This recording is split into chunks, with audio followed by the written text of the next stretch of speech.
अल्लाहू अकबर की नारेबाजी करने वाली मुस्कान, जिसने हिजाब का समर्थन किया था, आज परेशान होगी। हिजाब के समर्थन में नारेबाजी करने वाली, धरना देने वाली और मोर्चा निकालने वाली महिलाएं भी उधेड़ बुन में होंगी।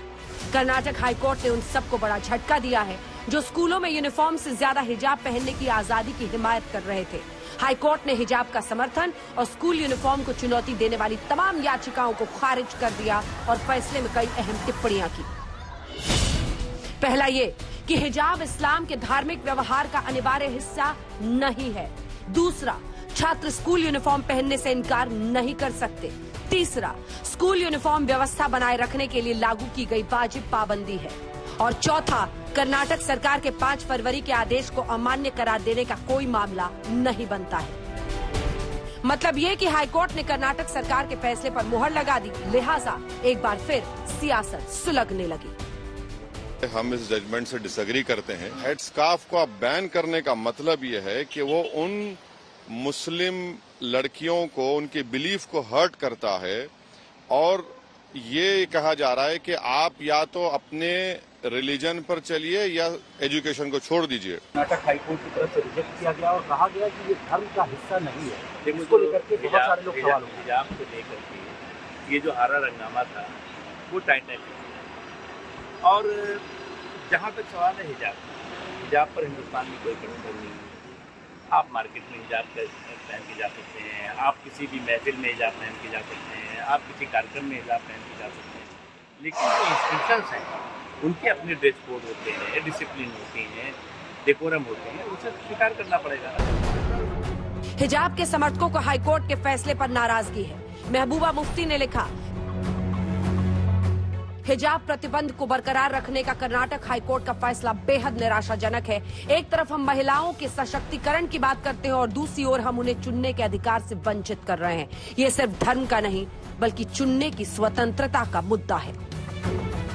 वहीं उमर अब्दुल्ला ने भी हाईकोर्ट के फैसले पर सवाल उठाए और लिखा, कर्नाटक हाईकोर्ट के फैसले से बेहद निराश हूं। आप हिजाब के बारे में क्या सोच सकते हैं? ये सिर्फ कपड़ों के बारे में नहीं है, ये एक महिला के अधिकार के बारे में है कि वो कैसे कपड़े पहनना चाहती है। अदालत ने इस मूल अधिकार को बरकरार नहीं रखा, ये एक मजाक है। उधर बीजेपी कर्नाटक हाईकोर्ट के फैसले को मुस्लिम महिलाओं के हित में बता रही है। कोर्ट ने कहा कि संविधान की धारा 19(1) में लिखा हुआ है कि 19(2) भी है, रीजनेबल रिस्ट्रिक्शन। तो अभिव्यक्ति की आजादी पर रीजनेबल रिस्ट्रिक्शन लगाने का अवसर संविधान देता है।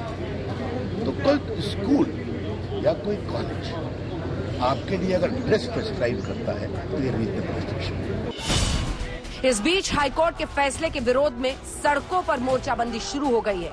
चेन्नई में छात्रों ने धरना दिया और नारेबाजी की, तो कर्नाटक के यादगिरी में इम्तिहान देने वाली छात्राएं उल्टे पैर घर लौटती नजर आईं। गवर्नमेंट पीयू कॉलेज की छात्राओं ने पूरा इम्तिहान भी नहीं दिया। अब वो अपने माँ बाप से पूछकर आएंगी कि हिजाब के बिना उन्हें क्लास में आना है या नहीं। हम इस्लाम के फॉलोअर्स हैं, हमें पता है अल्लाह सुब्हानहू व तआला ने कुरान में ये कहा है कि पर्दा आपको करना है। एक ऐसे विदाउट नॉलेज ये नहीं कह सकते कि एसेंशियल नहीं है। पहले ये जान लें कि क्या है कुरान में। ये सिर्फ कुरान में भी नहीं है, इनके बाइबल में भी है और इनके वेदों में भी है। ऋग्वेद जो है उसमें लिखा हुआ है साफ साफ।